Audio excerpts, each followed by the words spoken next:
Muy buenas tardes con todos. Vamos a continuar entonces para que cumplamos, ¿no?, con lo programado. Primero presentarme, yo soy la obstetriz Verónica Arnau, soy coordinadora del área de salud sexual y reproductiva de la microred José Gálvez Nueva Esperanza en Villa María del Triunfo.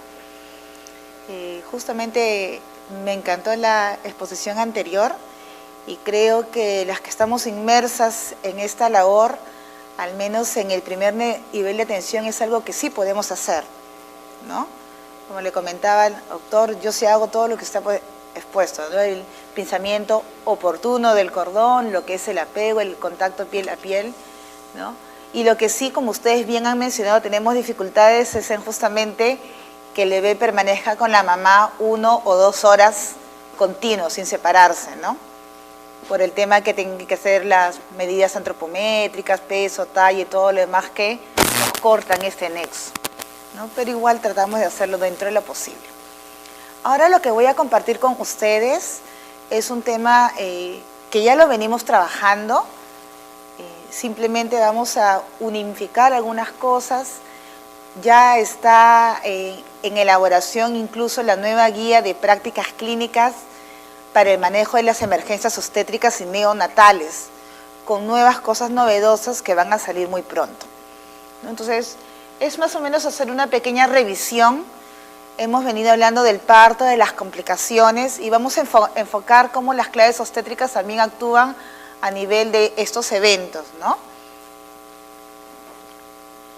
En cuanto a lo que son las claves, en realidad siempre creemos que las emergencias obstétricas solo pueden ser tratadas o solo ocurren en establecimientos de nivel 3 o nivel 2, ¿no?, en los hospitales. Sin embargo, los que trabajamos en periferia muchas veces nos vemos expuestos a emergencias obstétricas, ¿no? Y antes como que no sabíamos qué hacer, ¿no? Cada uno tenía diferentes manejos y finalmente lo que se trató es de unificar, ¿no? El 2007 salieron estas guías, lo venimos implementando y lo venimos trabajando, y como que es un pequeño recordar, digamos así, ¿no?, de lo que ya venimos haciendo o de lo que se debería estar haciendo. Entonces, las claves obstétricas son 3, ¿se acuerdan? A ver, ¿alguien me dice una clave? Roja. ¿Clave roja qué es? Hemorragia, perfecto. Clave azul es preeclampsia. Vamos a ver si solo preeclampsia o algo más. Y clave amarilla, infecciones, ¿no? Entonces todos los conocemos. Entonces vamos a ahondar un poco más en cada uno de ellos. Vamos a comenzar entonces con la clave roja. En cuanto a lo que es la definición, vamos a ver que la clave roja es aquellos conjuntos de procedimientos que vamos a realizar para el manejo inmediato de lo que es un shock hipovolémico por una causa obstétrica, ¿no?, que puede aplicarse desde el primer nivel de atención, desde un puesto de salud. Ahora, ¿cuáles son los beneficios, y no solamente de este tipo de procedimientos de clave roja, sino de todas las claves? En primer lugar, una estabilización rápida de la paciente, ¿no? A veces nos desesperamos cuando nos llega una paciente, ¿no?, de emergencia, y lo primero que tenemos es, hay que llevarla, ¿no?, hay que referirla, rápido, porque se nos muere acá y estamos fritos, ¿no? Y entonces no nos ponemos a pensar que lo que primero tenemos que hacer es estabilizarla, porque tranquilamente en la ambulancia puede ocurrir lo que realmente no queríamos. Entonces, no preocuparnos por desesperar de llegar, sino primero estabilizar a esa persona, ¿sí? Otra de las cosas que es importante es que las pacientes lleguen al establecimiento de referencia en mejores condiciones. Ok, puedo ser rápida, la subo a la ambulancia, se va, y allá, ¿cómo llega? Si no le he puesto las 2 vías, solo le puse una, ese sangrado está en forma masiva, ya llega con anemia severa, ¿no? No hay personas que puedan transfusión de sangre y esa paciente se muere, ¿no? Entonces es algo que también tenemos que tener en cuenta. Otro beneficio es que fortalece este sistema de referencia que actualmente tenemos, ¿no?, de niveles. Mejora lo que es el trabajo en equipo. esta parte es importante, ¿no? Yo he tenido la experiencia de ya haber manejado 2 claves, la clave roja todavía no me ha llegado, pero sí clave azul y clave amarilla. Yo trabajo en un establecimiento de nivel 1-4, un centro materno-infantil que tiene partos las 24 horas del día y emergencias obstétricas las 24 horas, ¿no? Y qué importante es que no solamente es el equipo de salud básico, que es el médico, la enfermera, la obstetriz, que está ahí, sino también incluso hemos tenido oportunidad que ha manejado el vigilante, el chofer. En realidad todos son los que colaboran para sacar adelante cuando nos llega una paciente que es calificada para alguna de las claves. Entonces la capacitación las tenemos que conocer todos, ¿no? Había el caso que mientras estaban estabilizando, alguien tenía que ir a traer el kit. Fue en otra emergencia que no fue la mía, ¿no? El kit de clave azul, ¿no? Y el único que estaba libre era el chofer, que estaba esperando que estabilicen a la paciente. Y no sabía que era el kit de clave azul, ¿no? Entonces el desconocimiento hizo demorar la atención. Y eso puede traer consecuencias que, gracias a Dios, en este caso no se dio, ¿no? O sea, pero qué importante es que al menos las terminologías las manejemos todos los que estamos involucrados, desde la puerta, ¿no? Desde el vigilante hasta el médico de guardia. Todos tenemos que estar involucrados. Y lo otro es lo que queremos, ¿no? Disminuir lo que es la mortalidad materna perinatal. Entonces, esos son los beneficios de las claves. Ahora, ¿qué me puede ocasionar un shock hipovolémico, ¿no? ¿Qué causas obstétricas me pueden producir una hemorragia? En primer lugar, no vamos a hablar del inicio del embarazo porque estamos en la parte de parto y sus complicaciones. Ya sabemos que lo primero es el aborto, ¿no? Aborto, el embarazo ectópico, etcétera, que no lo vamos a mencionar. Vamos a mencionar, a centrarnos en los que están alrededor del parto. Antes del parto tenemos lo que es la placenta previa, ¿no? Y sabemos cómo diagnosticar o cómo diferenciar, hacer el diagnóstico diferencial de una placenta previa de un desprendimiento prematuro de placenta, ¿no? Recordar que la placenta previa es un sangrado rojo rutilante escaso. Me viene poquito, manchitas, etcétera, ¿no? O si de repente ya está bien abajo la placenta o estoy en dilatación, puede ser que el sangrado sea mucho más abundante. Y el útero se encuentra relajado. Eso es lo que tengo que tener en cuenta. Si se me viene una paciente con estas características, estoy sospechando de una placenta previa. En cambio, en el caso de desprendimiento prematuro de placenta, vamos a ver que ya no. Ese sangrado puede ser escaso, puede ser abundante o puede ser ausente. ¿Por qué? Porque está formándose un hematoma retroplacentario adentro y a veces no puedo visualizar yo ese sangrado, pero hay un sangrado interno, oculto, y hay que tener mucho cuidado. ¿Qué otra característica puede haber? Es que el útero está con el tono aumentado. O sea, yo toco y hablamos de rigidez uterina. El útero se pone duro, ¿no? Entonces ahí estamos hablando y hay mucho dolor. Entonces ya en este caso la gestante va a estar con una fascia olorosa. En cambio, una gestante con placenta previa, vamos a ver que de repente no. Es algo que tenemos que considerar. Y una rotura uterina, bueno, ya sí, definitivamente es un sangrado rojo oscuro, ¿no? Escaso, que puede ver o no una hiperdinamia. Generalmente se puede producir, por ejemplo, en casos de una inducción del parto, donde yo no controlo adecuadamente la oxitocina, y ese útero, ¿no? Va a tener contracciones hasta que llega a romperse. O de repente cuando hacemos una inducción a una cesárea anterior. También, ¿no? Entonces ahí ya vamos a tener hiperdinamia o en todo caso el cese de las contracciones porque ya se rompió el útero. Acá ya tocamos las partes fetales, se hace más evidente tocarlas. Puede haber dolor como no. Y definitivamente los latidos cardíacos van a estar alterados. Entre las causas obstétricas que producen una hemorragia durante el parto, básicamente tenemos lo que es el desgarro del canal del parto. ¿no? Estamos hablando de la pérdida de la continuidad en los tejidos del periné, la vulva, la vagina o el cuello, ¿no? Durante el expulsivo, que puede ser producido por el desprendimiento, la desproporción cefalopélvica o por algunas maniobras que realizamos sin querer. A veces queremos que salga de una vez porque antes que salga muy tarde y luego ya tengo que salir de la guardia, mejor lo saco de una vez, hago pujar a la gestante antes de tiempo, ¿no? Y puedo producir este tipo de patologías, ¿no? Otra es la retención de la placenta. Sabemos que en un alumbramiento normal, sin oxitocina, la placenta debe salir en máximo 30 minutos. Pero cuando hacemos el manejo activo, debe salir en 15. Si no ha salido, estamos sospechando de una retención placentaria, ¿no?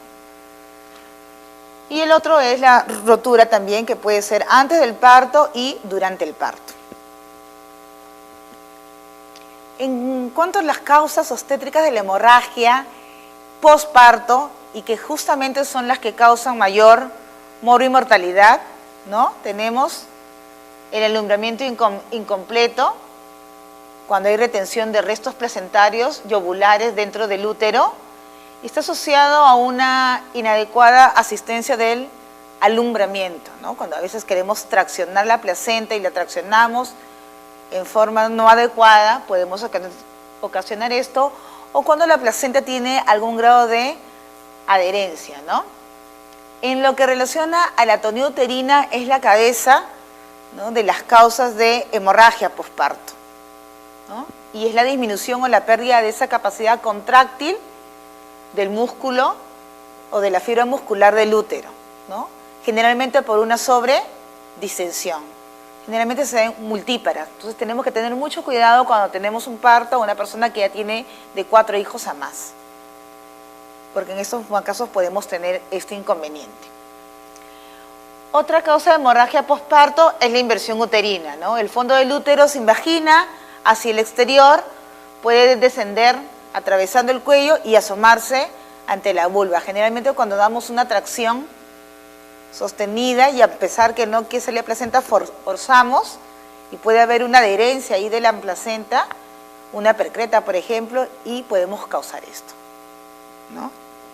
Entonces, todas estas causas que hemos mencionado, ¿no?, todos estos eventos nos pueden llevar a que esta gestante o esta puérpera esté o llegue a lo que se llama el shock hipovolémico, que está definido como la insuficiencia circulatoria producida por la disminución del volumen de sangre por una pérdida severa de este, ¿no? Sale un sangrado mayor de 500 centímetros cúbicos, podemos estar hablando, ya estamos hablando de una hemorragia, producida en el embarazo parto puerperio, que da como resultado que no llegue pues esta sangre con todo lo que su contenido, oxígeno, a los distintos tejidos del cuerpo, ¿no? Y por lo tanto se vean alterados el funcionamiento normal de los órganos. ¿Cuáles son los signos y síntomas que yo debo tener cuando llegue una gestante y pueda sospechar que está con un shock hipovolémico? En primer lugar, sangrado abundante. Pero ojo, acuérdense que en el desprendimiento prematuro de placenta puede haber un sangrado oculto. Entonces tenemos que tener mucho cuidado.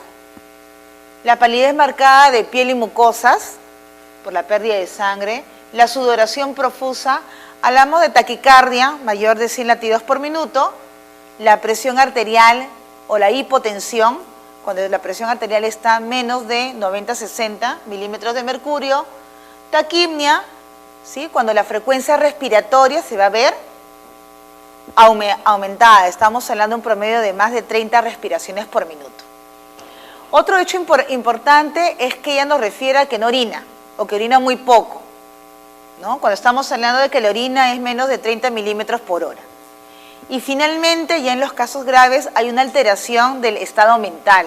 Esa paciente está ansiosa, confusa o puede llegar a perder el conocimiento. Esos son los síntomas que nos indican que esta paciente está en shock, ¿no? En shock hipovolémico. Hay un cuadro clínico según la intensidad de la pérdida de sangre y cómo es que van variando cada uno, ¿no?, de los signos vitales, básicamente. Tenemos, por ejemplo, que cuando es leve, clase 1, la pérdida de sangrado es menos del 15%, el pulso es menos de 100, la presión todavía está normal, la diuresis todavía sigue siendo mayor de 30 y el estado mental está normal o está un poco ansiosa. En la clase 2 ya vemos que es mayor, ¿no? 15 a 30% la pérdida, la frecuencia mayor de 100, puede haber una presión normal o una hipotensión ortostática por movimiento. La diuresis van disminuyendo y ya esta paciente está agitada. En la clase 3, donde la pérdida es mayor, ya el pulso es mucho mayor de 120, definitivamente hay una hipotensión en esta paciente, la diuresis es mucho menor y está confusa, ni siquiera te puede decir su nombre, ¿no? Y en la clase 4 es cuando ya hay una gran pérdida de sangre mayor del 40%, definitivamente hay una taquicardia mayor de 140, ¿sí? Hay una hipotensión y la diuresis estamos hablando de menos de 15 milímetros por hora, ¿no? Y acá definitivamente la paciente ya está letárgica, a punto de perder la conciencia, ¿no? Entonces tenemos que ir evaluando en qué clase está nuestra gestante. Muy bien, ya hemos llegado, tenemos nuestra gestante, le identificamos que se encuentra ante una clave roja porque está con un shock hipovolémico. ¿Qué hacemos con esta gestante o esta puérpera? Primero verificamos la vía aérea permeable, ¿no? Definitivamente la tenemos que poner de cúbito dorsal, ¿sí? O si es gestante y todavía está de adentro, de cúbito lateral izquierdo.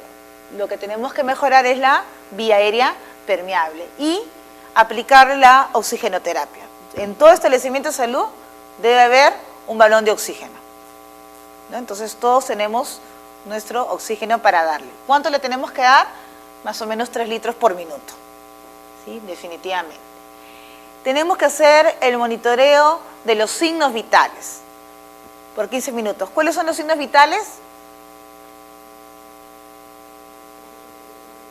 Presión arterial, pulso, frecuencia respiratoria y temperatura, ¿no? Cada 15 minutos tenemos que estar monitoreando porque puede pasar de la clase 1 a la clase 4. Entonces tenemos que estar monitoreando constantemente. Entonces lo primero que hay que hacer, inmediatamente 2 vías. 2 vías de cloruro de sodio, una en cada brazo. Tiene que ser el Avocat número 18. En muchos establecimientos de salud trabajamos con el Avocat 20 porque como es más delgadito es más fácil de poner. Pero en realidad tenemos que familiarizarnos con el manejo del Avocat 18, ¿sí? Porque permite mayor entrada, ¿no?, en este caso, de cloruro de sodio, para poder estabilizar mejor a la paciente. Sabemos que de preferencia no usar la flexura, porque podemos hacer que se obstruya y no cometamos, ¿no? Entonces, probar las venas, por eso es importante que nos estemos capacitando constantemente. En pregrado lo podemos haber llevado cuando llevamos el curso de inyectables y primeros auxilios, pero a veces en la práctica diaria, a veces ya no lo hacemos, lo hace el personal técnico o el de enfermería, que también está dentro de su competencia del enfermero, pero no perdamos, el profesional de obstetricia, incluso el médico, debe saber colocar una vía. ¿Lo saben? ¿No? Entonces, qué importante es tener esto en cuenta. Todo el equipo debe de dominar esto. Lo importante acá es que primero debemos pasar 200 centímetros cúbicos a chorro y luego ya 60 gotas por minuto en cada frasco. No dar líquidos por vía oral. Un gran error que a veces cometemos es que está perdiendo el líquido y le damos agua. No, no se le da nada por vía oral. Todo tiene que ser vía endovenosa. Otro de los pasos, ¿qué pasa si ya le coloqué 2 litros de cloruro de sodio y no se estabiliza mi paciente? Entonces ya tenemos que recurrir a los expansores plasmáticos, que en los establecimientos de salud ahorita lo que tenemos es la poligelina, ¿no? Acá recién recurro a la poligelina. Se pasa a chorro de 15 a 20 minutos, a chorro la poligelina y luego de 40 a 60 gotas por minuto, ¿no? En realidad, estas diapositivas las van a tener ustedes, ¿eh? No se preocupen. Pero de todas maneras, si están tomando nota, no hay ningún problema. Si en este caso se trata de una puérpera, y como sabemos, la puérpera generalmente, la principal causa es la atonía uterina, ¿qué tenemos que hacer? Agregar 30 unidades de oxitocina a uno de los frascos de cloruro de sodio. ¿Sí? 30 unidades de oxitocina a uno de los frascos de cloruro. Si no es posible canalizar vía, bueno, definitivamente hay que comunicar al médico para que haya la posibilidad de realizar una flebotomía. Que a veces muchos médicos del primer nivel de atención no saben. O saben, pero no lo han practicado y no lo siguen practicando. Entonces, qué importante es la capacitación continua, ¿no? Y lo que es importante es tener un control de la orina, del volumen de orina. Entonces hay que colocar una sonda vesical número 14, ¿sí? Con su bolsa colectora para llevar un conteo, ¿no? De la diuresis horaria. Si bien es cierto, otro de los aspectos de la clave es el manejo médico, pero si no hay médico en ese momento, o el médico no funciona, el que le sigue es el personal de obstetricia que también puede hacer estos eventos, ¿no? Evaluación diagnóstica para ver los signos vitales, estado de conciencia, examen obstétrico y examen clínico general. ¿Qué más?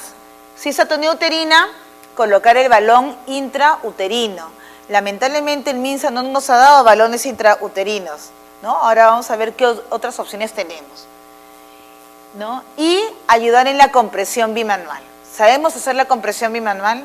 ¿Alguna vez lo hemos hecho?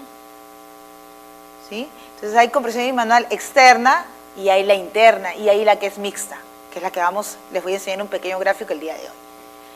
En el caso de la retención placentaria, bueno, si no hay sangrado activo, referir, pero si la hemorragia es severa, extracción manual de placenta, sin miedo, metamos mano, ¿sí? Para sacar la placenta, pero con la técnica adecuada, que vamos a ver también en estos momentos. Y si hay alguna laceración del canal del parto que está botando algún vasito que saque sangre, exsangra, controlar la hemorragia, ya sea suturando, pinzo el vaso que está sangrando o taponeo. Coloco tapón. Cuando es laceración del cuello, por ejemplo, y yo no tengo las válvulas para poder hacer, ¿qué hago? Taponamiento. ¿Sí? Definir lugar de referencia y comunicar con anticipación que va a ir a hablar con los familiares. Esta parte es importante. Muchas veces los familiares están afuera y estamos correteando y no le informamos nada. Y eso puede tener consecuencias legales después. Entonces es importante tomarse un tiempo, ¿no? Supone que generalmente debe ser el médico el que comunique el caso, ¿sí? Y la necesidad que haya personas que puedan donar sangre. Porque en el caso de la clave roja, muchas veces terminamos en la necesidad de una transfusión sanguínea. Entonces hay que ya comunicar para que ellos vayan buscando personas. Entonces, ahí tenemos lo que es el balón intrauterino. Es un dispositivo que es como un globito con una jeringa que vamos llenándole de aire, que se coloca dentro del útero y se va inflando para que justamente este útero recupere y no su tono, ¿no? Y evitemos haya la compresión de los vasos y por lo tanto se evite la hemorragia. Como no tenemos, ¿qué opción tenemos? Guante quirúrgico. El guante quirúrgico con una cánula, igual ahí lo conectamos con una jeringa de 20 y hacemos nuestro balón intrauterino. ¿Sí? Esta es la extracción manual de placenta, ¿sí? Acá tenemos, lo primero es que tenemos que tocar el cordón y seguir con el cordón. Entro por arriba, tocando mi cordón, luego voy a girar la mano, voy a subir y voy a raspar para poder sacar la placenta. Y saco. ¿Sí? Y luego ya posteriormente le harán un legrado uterino, de repente no saque todo, entonces me da más tiempo para que ya no haya. Solamente hacerlos en caso en que la hemorragia sea demasiado. Si no hay, si hay retención de placenta pero no sangra, la refiero. Solamente hacer la extracción manual de placenta en caso de que el sangrado sea excesivo. ¿No? Muy bien. En cuanto a lo que es el manejo obstétrico, bueno, si es menor de 22 semanas, verificar presencia de restos en vagina y retirarlos manualmente. Si es mayor de 22 semanas, el monitoreo obstétrico, latidos, dinámica uterina, ¿sí? No tacto vaginal, no especuloscopía. ¿Sí? Eso sí, nos metemos en la cabeza que en gestantes mayores de 22 semanas no podemos hacer tacto vaginal diferido y no debemos colocar espéculo. ¿Sí? No debemos colocar espéculo. Si es la hemorragia postparto, aparte de lo que hemos mencionado, que son las 30 unidades de oxitocina, podemos colocarle una ampolla de ergometrina y 4 pastillas de misoprostol. ¿Sí? No le vamos a hacer daño, porque lo que queremos lograr es la recuperación de la contracción del útero. ¿Sí?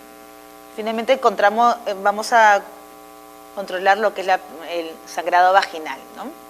Acá tenemos, por ejemplo, cómo es la compresión bimanual, interna es la mixta. Nosotros ingresamos por la vagina en forma de puño y por arriba de la sínfisis doblo para hacer esta compresión. Eso es la compresión bimanual. Sin miedo tenemos que meter la mano para poder lograr hacer la compresión y juntar, y lo vamos a sentir, ¿no? Y en el otro caso es el uso del misoprostol, que se hace, las 4 tabletitas se coloca al fondo a nivel del cuello uterino y se va a ir llenando para lograr la contracción. ¿Sí? Estamos hablando de caso de atonía uterina, estamos hablando del posparto, no estamos hablando de una gestante, eso sí que quede bien claro. ¿Sí? En el caso de una atonía uterina, que es lo más común que hemos visto. En cuanto al manejo posterior, ¿sí? Vamos a continuar monitorizando lo que es la vía aérea permeable, continuar con el monitoreo permanente de los signos vitales del sangrado. Y esta parte es importante, también hay que tener un kit de clave roja, no solamente para la parte de la emergencia, sino para el transporte. Porque a veces tengo que seguir aplicando otra vía de suero, se me acaba y tengo que estar cambiando, entonces debo llevar otro kit de transporte. Tomar la nota de los medicamentos que se ha colocado y consignarlo en la hoja de la referencia. Todo lo que hemos hecho. Preparar a la paciente para ser referida y si está sola, ¿sí? Ayudarse de un promotor o de un familiar, un promotor de salud. ¿Cómo debemos preparar a la paciente para la referencia? Definir lugar, coordinar con el personal del establecimiento de referencia. Si no hay modo de comunicación, de repente podemos mandar a alguien que vaya avisando que está llegando una clave roja mientras nosotros estamos actuando, estabilizando a la paciente. Definir quiénes son las personas que van a acompañar. Si estamos en Lima, ¿no? Definitivamente que tiene que haber un profesional de salud que acompañe. A veces en provincias ya son pocos, gracias a Dios, los puestos que sí lo tienen un técnico. La mayoría cuenta al menos con el equipo básico, ¿no? Médico, obstetriz, obstetra, la enfermera o el enfermero y un personal técnico, mínimo. Entonces tiene que ir un profesional. El técnico solo estamos poniendo una vida en manos de alguien que no ha estudiado eso, que no está preparado a veces. Hay que tener mucho cuidado. Hay que hablar al familiar, ¿no? Y que el que esté en la ambulancia no sea pues la persona más, de repente la pareja, que es otro tipo de sangre, tratar de que sea el donante, para llevar los dos a la par, ¿no? Y llevar consigo lo que decíamos, el kit de clave roja y la hoja de referencia debidamente llenada. Al llegar, lo primero que tenemos que avisar, clave roja. Y todo establecimiento de salud sabe que clave roja es choque hipovolémico, ¿no? Hemorragia. Entonces tenemos que avisar que es una clave roja.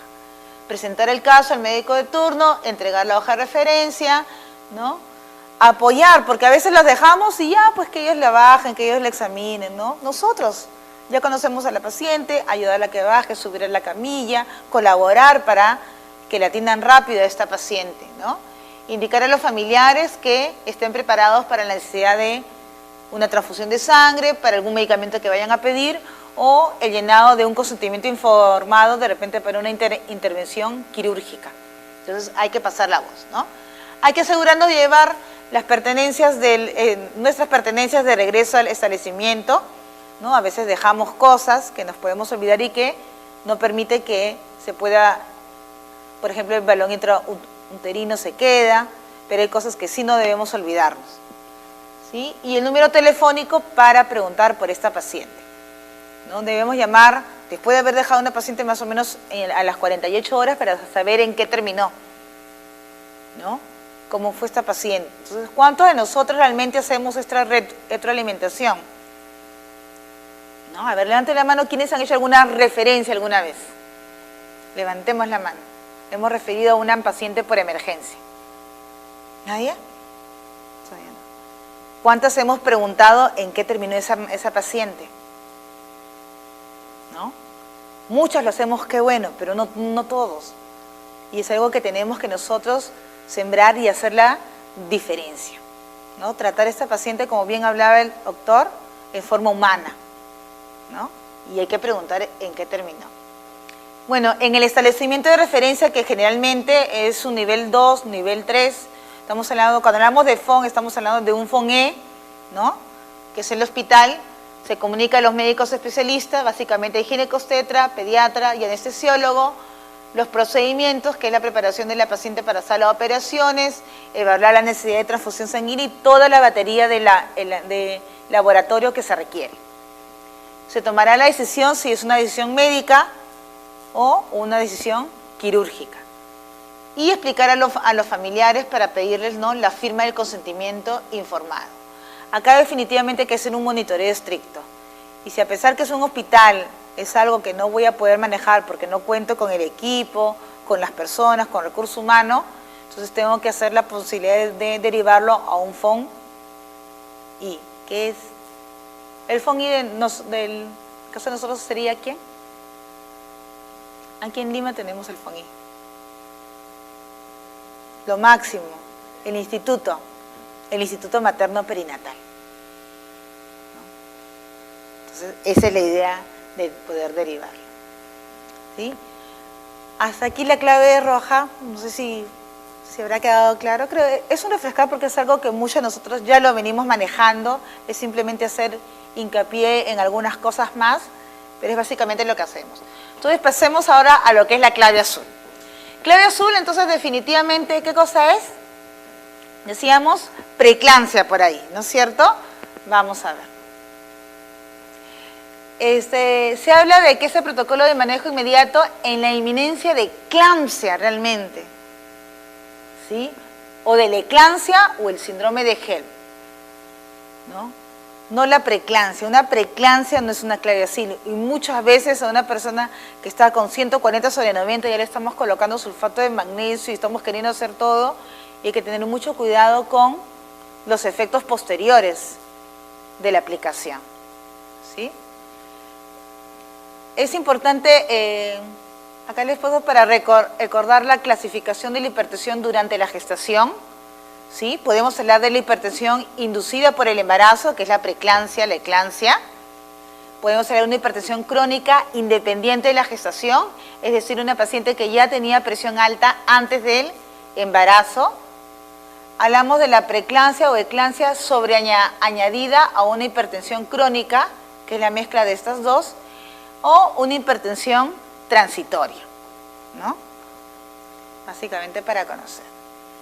¿Cómo definimos entonces estos estados hipertensivos que nos van a calificar para clave azul, ¿no? Por ejemplo, tenemos la preeclampsia leve. La preeclampsia leve está definida como la presión arterial, ¿sí?, mayor o igual de 140/90 milímetros de mercurio.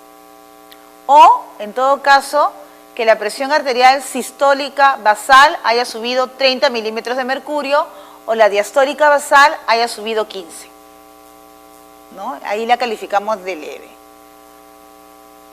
No necesariamente tenemos que hacer la medición o el tamizaje de proteinuria, pero hoy en día en todo establecimiento de salud del primer nivel hacemos las pruebas del ácido sulfasalicílico, ¿no?, para medir la proteinuria cualitativa.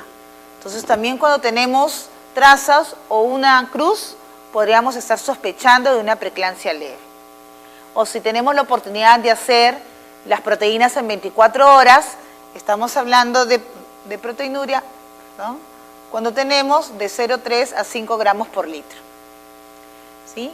En el caso de la preeclampsia severa, ya vamos a tener que puede ser la misma preeclampsia y alguna de estas o de estos eventos de acá. Los signos premonitorios, que hemos hablado bastante, que nos podrían indicar que esta paciente puede hacer una eclampsia, cefalea, escotomas, que vea lucecitas, hiperreflexia, que los reflejos osteotendinosos estén aumentados, la epigastralgia o el dolor en el hipocondrio derecho, tinnitus o mareos, ¿no? O sea, si yo estoy con mi presión 140/90, pero además tengo esto, clave azul. ¿Sí? Porque es muy probable que vaya a hacer eclampsia, ¿no? O que la presión sea mayor o igual a 160/110, ¿sí? Que mi proteinuria, en el caso de la cualitativa, tenga de 2 a 3 cruces, o en la cuantitativa, 5 gramos por litro, mayor o igual a 5 gramos por litro, o que ya, si de repente estamos en un FONB, que hay laboratorio, ¿no? Haya ya compromiso de otros órganos que se manifiestan en oliguria, creatinina sérica, edema pulmonar, una disfunción hepática, un trastorno de la coagulación o una citis. Entonces, en este caso, la preeclampsia severa califica para hacer una clave azul. La preeclampsia leve no. Y la eclampsia es cuando ya existen crisis convulsivas generalizadas que sobrevienen bruscamente a un estado de preeclampsia, ¿no? O sea, es preeclampsia más convulsión, es la eclampsia. En el caso del síndrome de Hell, es una complicación de la preeclampsia severa, ¿no? Y se caracteriza por 3 eventos. Hay una crisis hemolítica, hay un daño hepático y hay una plaquetopenia, ¿no? La crisis hemolítica es la anemia hemolítica microangiopática. ¿Cómo lo podemos visualizar? Cuando hay alteraciones en el frotis sanguíneos, esquitocitos, o una hiperbilirrubinemia mayor de 1.2 gramos por decilitro a predominio indirecto. El daño hepático es por el aumento de la TGO mayor de 70 o la LDH mayor de 600. Y finalmente una disminución de las plaquetas, ¿no? Justamente por esta gran pérdida por ese gran aumento, de la presión arterial, ¿no? Plaquetas menor de 100.000 por mililitro. Entonces, ¿cuál va a ser mi objetivo una vez que yo he visto que esta paciente califica para clave azul? ¿Cuál es el objetivo de mi actuar? ¿Qué es lo que quiero lograr? Primero, controlar la hipertensión. Segundo, prevenir que esta paciente llegue a convulsionar. Interrumpir la gestación si es que, porque ojo que la preeclampsia también se puede dar posparto, no solamente en una gestante. Y la estabilización y corrección de lo que son las disfunciones multisistémicas cuando ya hay los órganos comprometidos. Eso es lo que queremos lograr nosotros. El manejo inicial, igual siempre verificar la vía aérea permeable, la oxigenoterapia, que es lo primero, ¿no? Igual que el ABC, acuérdense de la que siempre es aire. Segundo, es colocar igual 2 frascos de cloruro de sodio, ¿sí? En uno de ellos paso 300 centímetros cúbicos a chorro, luego 30 por minuto, y en el otro voy a agregar 10 gramos de sulfato de magnesio, que son 5 ampollas. Paso 400 a chorro y luego 30 gotas por minuto. Si no es posible de repente canalizar bien ese momento, ¿no? Y ante la inminencia que vaya a ser alguna convulsión, puede aplicar 2 gramos intramuscular en cada nalga. Y repetir la dosis cada 4 horas hasta llegar al establecimiento de salud, ¿no? 2 gramos en cada nalga. Ahora, si la presión arterial es menor de 160/110, le doy solamente metildopa, 1 gramo bioral.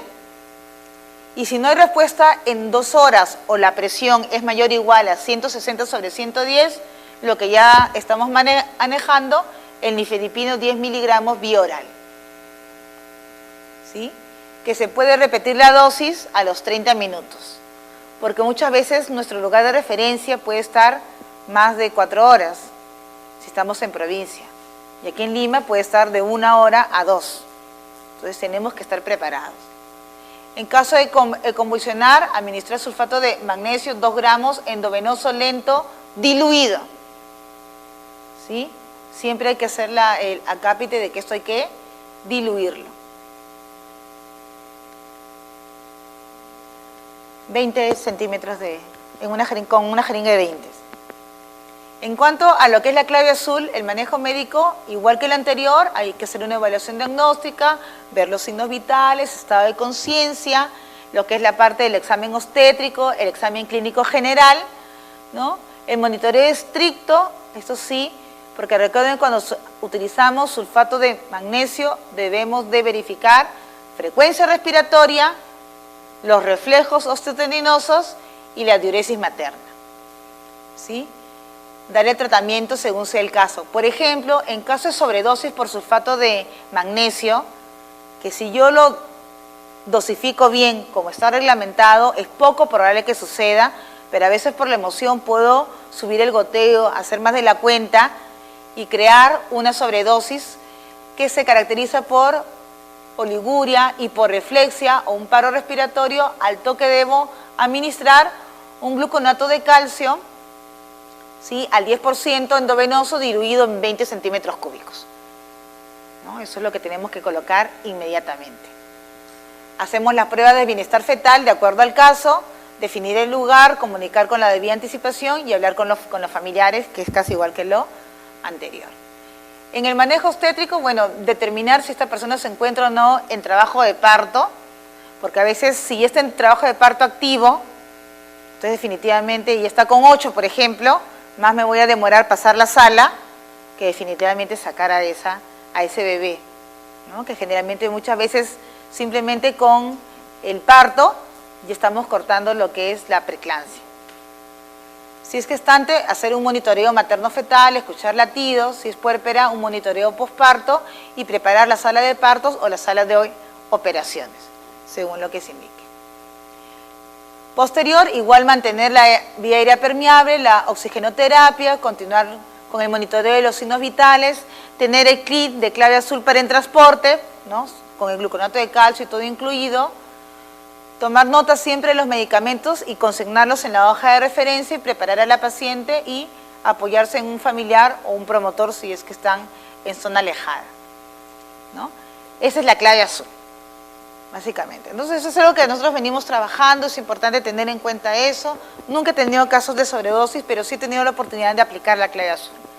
Y ese paciente ha llegado bien, sin daño orgánico, que es lo que queremos. Porque ya llegar a un síndrome de HELP es difícil el retorno, ¿no? Esa paciente definitivamente a veces puede llegar a tener daño neurológico. La calidad de vida va a disminuir de esa persona y no va a poder atender a su bebé. Entonces, qué importante es que actuemos a tiempo. Y en el caso de la clave amarilla, ¿sí?, es como ustedes estaban mencionando en la clase en este caso es para aplicar este protocolo de manejo inicial, llamémoslo así, para el shock séptico, ¿sí? Ahora, ¿en qué caso se aplica? En un shock séptico o una sepsis severa durante el embarazo, parto, puerperio, en aborto con antecedentes de maniobras abortivas, que sí hemos tenido el caso de esto de aquí, y una puérpera con infección generalizada, ¿no? A veces se han quedado restos y ocurre esto de acá. ¿Cuáles son las causas obstétricas de las sepsis severas antes e intraparto? Tenemos la ITU, ¿no?, pero esas ITUs fuertes que podemos estar hablando de una pielonefritis o de una cistitis, ¿no?, cuando a veces sale su examen de orina mayor de 100 leucocitos, ¿no?, y estamos hablando de una infección fuerte. Un RPM, ¿no?, una rotura en las membranas antes del trabajo de parto, ¿no?, y sobre todo del RPM prolongado, es decir, una ruptura prematura de membranas mayor de 24 horas. O sea, qué importante, porque muchas veces cuando damos la consejería a nuestras gestantes le decimos, signo de alarma es que pierdas líquido, ¿no? Que sea un charco de agua y que tenga olor a lejía. Pero nos olvidamos que existe la ruptura alta, que son gotitas que va bajando, que va bajando, que va bajando, y igual ya es una apertura y ya está entrando gérmenes y no lo tomamos en cuenta, ¿no? Entonces es importante mencionar a la paciente, yo siento que mi truza se mancha con algunas gotitas, ok, ponte un paño, huélelo. Si es líquido, muchas veces a veces llegan con RPM y creemos que es reciente y puede ser un RPM alto que luego ya se hizo evidente y puede tener más horas y puede calificar para este evento, ¿no? Luego tenemos lo que es la corioamnionitis, que es una infección de la cavidad amniótica, ¿no? Y de todos los anexos, ¿no? Justamente por la presencia puede ser la causa el RPM. En el posparto hablamos de una endometritis puerperal, cuando ya hay una invasión de gérmenes patógenos en la cavidad uterina, ¿no? Que puede llegar incluso hasta la capa muscular. Una infección de la herida operatoria después de una cesárea, cuando no hay una adecuada higiene, o una adecuada limpieza de esta herida operatoria, o incluso del episorrafio, ¿no? Y finalmente la infección del tracto urinario en el posparto. Entonces vamos a definir esos términos que hemos venido hablando: sepsis, sepsis severa y shock séptico, ¿no? Cuando hablamos de sepsis, estamos hablando de un síndrome de respuesta inflamatoria sistémica que está asociado a un foco infeccioso o una sospecha de un foco. Y básicamente tiene que tener estos criterios: una temperatura mayor de 38, ¿sí? O menor de 36, o sea, los extremos. Hablamos de taquicardia materna mayor de 90 por minutos, de taquimia, una frecuencia respiratoria mayor de 20, o cuando la fórmula leucocitaria tenga mayor de 12.000 o menor de 4.000 por desviación estándar, ¿no? Nos podemos fijar cuando hablamos lo del hemograma, los abastonados mayor del 10%. Entonces, cuando cumpla de todos estos, por lo menos 2, ya estamos hablando de un síndrome de respuesta inflamatoria sistémica. Estamos sospechando de una sepsis, ¿sí? Con que cumpla 2 de estos criterios. En la sepsis severa ya va a haber una insuficiencia circulatoria sistémica, ya va a haber una manifestación de la hipoperfusión a los órganos vitales y por lo tanto va a estar asociado a una disfunción orgánica, ¿no? Hay una acidosis láctica, hay oliguria y hay alteraciones leves del estado mental. El shock séptico ya es un estado de choque, ¿no? Con disfunción orgánica y una alteración de la perfusión. Acá definitivamente para fines prácticos decimos cuando ya la presión es menos de 90 milímetros de mercurio, ¿no? Es una hipotensión en una paciente séptica, a pesar que le hemos pasado 2 litros de cloruro de sodio, por ejemplo, ¿no? Y no hay ninguna recuperación. Más o menos los signos y síntomas de un shock séptico: tenemos el pulso rápido y débil, presión arterial baja, la palidez, la sudoración o piel fría y húmeda, la ansiedad, la confusión o la inconsciencia y la oliguria, ¿no? La diferencia del shock hipovolémico básicamente es la presencia de fiebre o la temperatura menor de 36. ¿Sí? Entonces, porque básicamente casi lo demás coincide, ¿no? Entonces, qué importante es establecer. Entonces, acá los objetivos para el tratamiento de la clave amarilla, básicamente la prioridad 1 es mantener la presión arterial media razonable que pueda permitir una perfusión tisular adecuada, que la sangre llegue en forma adecuada a todos los tejidos, al menos de los órganos más importantes. Número 2 es identificar el foco de la infección para comenzar con el tratamiento antimicrobiano.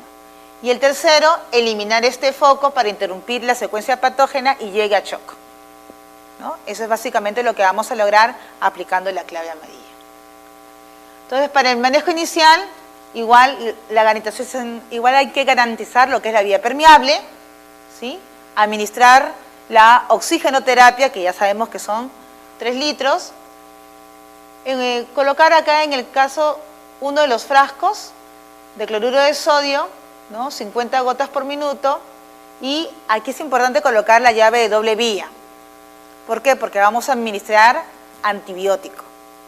Entonces en la clave María siempre vamos a colocar la vía, pero para poder administrar los medicamentos.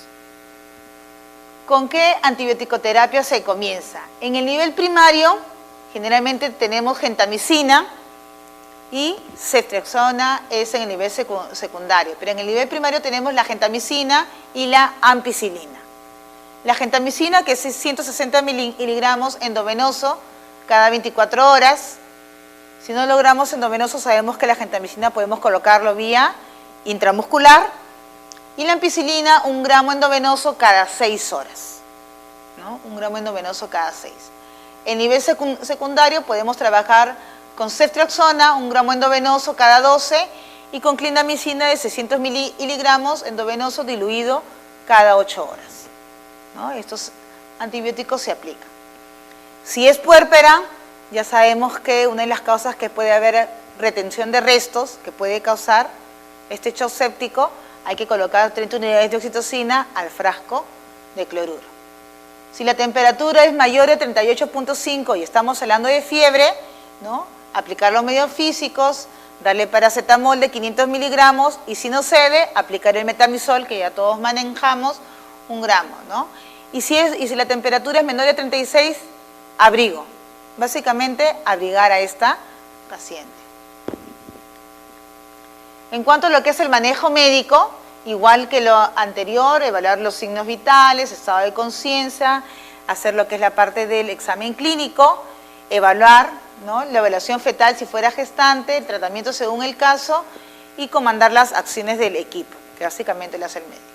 En el caso del personal obstétrico o el manejo obstétrico, el monitoreo de los latidos, evaluar pérdida y características del líquido amniótico, de ser necesario tomar las muestras de las secreciones para poder ver generalmente qué tipo de germen es, tenemos Logran y el cultivo, y alguna indicación adicional que se dé, ¿no? Entonces, es un pequeño refrescamiento el que les hemos traído el día de hoy. Básicamente, importante, que el mensaje que le quiero dejar es que debemos contribuir a mejorar la salud materna y neonatal de nuestro país. Ellos son las personas que nos lo van a agradecer. Gracias.